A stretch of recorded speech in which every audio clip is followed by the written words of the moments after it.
Good morning, बच्चों. Hope you all are keeping well. You are in good health. So let's begin with bringing up curry part 3. An elephant must be taught when to sit, when to walk, when to go fast, and when to go slow. You teach him these things as you teach a child. एक हाथी को सिखाना पड़ता है कि कब उसको धीरे चलना है, कब उसको when to sit down है ना, मीन्स कब उसको बैठना है, when to walk कब उसको चलना है, when to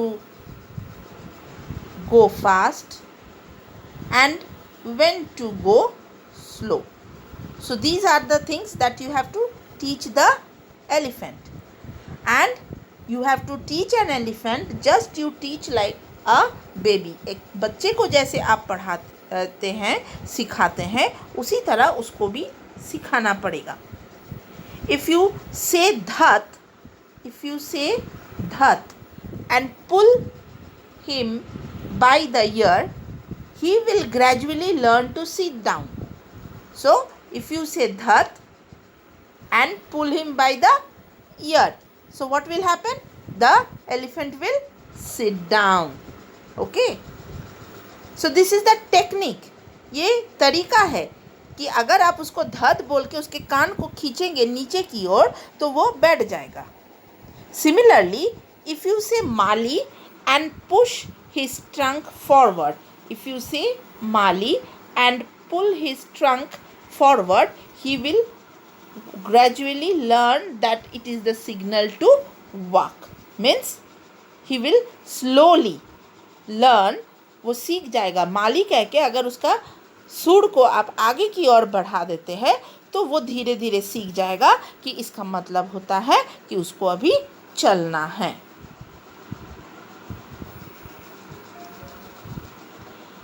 Curry learned Mali after 3 lessons, but it took him 3 weeks to learn Dhat.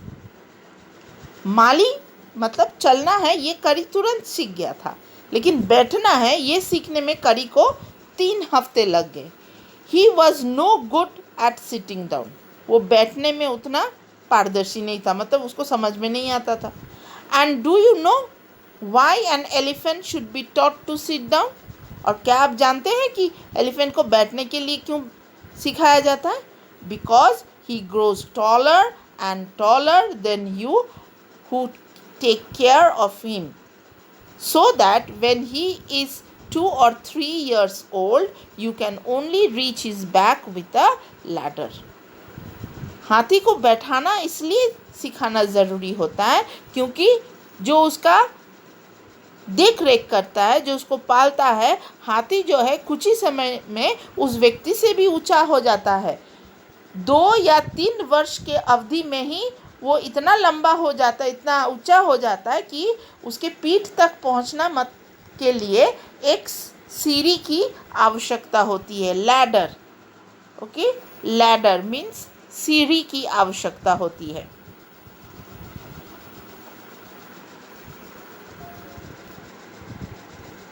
It is therefore better to teach him to sit down by saying that, so that you can climb up his back.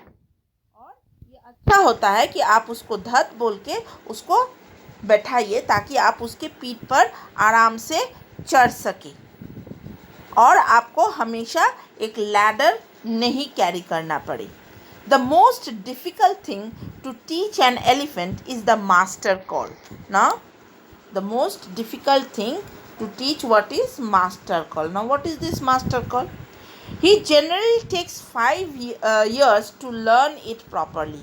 और अच्छी तरह से properly सही तरीके से इसको सीखने में एक हाथी को 5 साल समय लग जाता है. and it is very difficult. difficult means बहुत ही कठिन है सीखना master call. The master call. Now what is a master call? You see, the master call is a strange hissing, howling sound as if a snake and a tiger were fighting each other, and you have to make that kind of noise in his ear.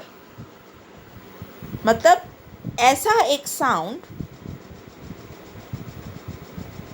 जिससे लगे कि एक बाघ और एक सांप लड़ रहा है, और उस तरह का साउंड आपके मुंह से निकल कर आपको उसके कान में कहना है.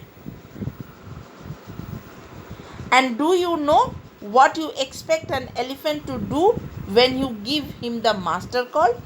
और क्या आप जानते हैं कि जब मास्टर कॉल आप उसको देते हैं तो एलिफेंट को क्या करना है? If you are lost in the jungle, अगर आप जंगल में खो गए हैं, if you are lost in the jungle, okay, if you are lost मतलब खो गए हैं वन में, जंगल, there is no way out, और आपको निकलने का जगह नहीं मिल रहा है, everything is black except the stars above, चारों ओर पूरा अंधेरा छा गया है, you dare not stay very long anywhere, और इस तरह के जगहों पर आप ज़्यादा देर नहीं रहेंगे, है ना.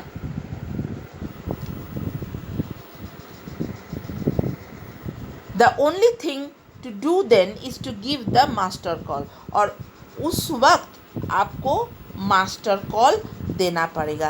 And the elephant at once pulls down the trees in front of him, और हाथी क्या करती है? पुल्स डाउन मतलब नीचे गिरा देती है सभी पेड़ पौधे जो भी उसके सामने आते हैं, उसको सारा तोड़ मोड़ के वो गिरा देते.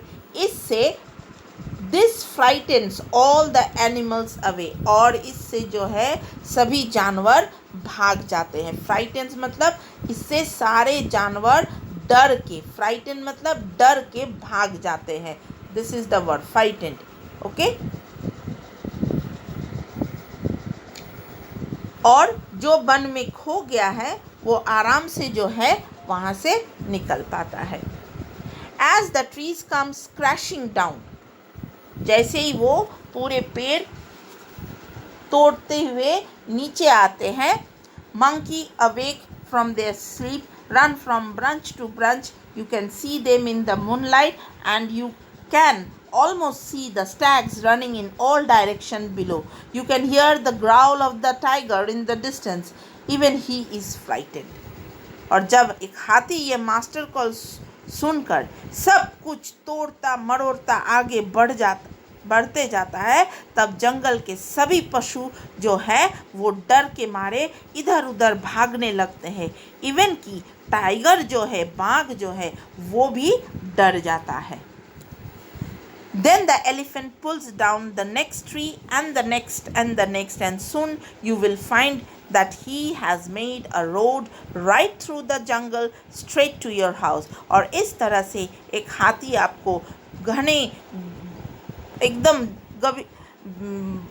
भीतर से, जंगल के भीतर से जो है आपको लेकर आपके घर तक वो आपको पहुंचा देगा. ये पूरी कहानी धन गोपाल मुखर्जी के द्वारा लिखे गए हैं. The total story is being written by Dhan Gopal Mukherjee. And with this we come to the end of the third part. Students, within 2 days you will get the question answers uploaded in this same YouTube channel. Thank you. Have a nice day.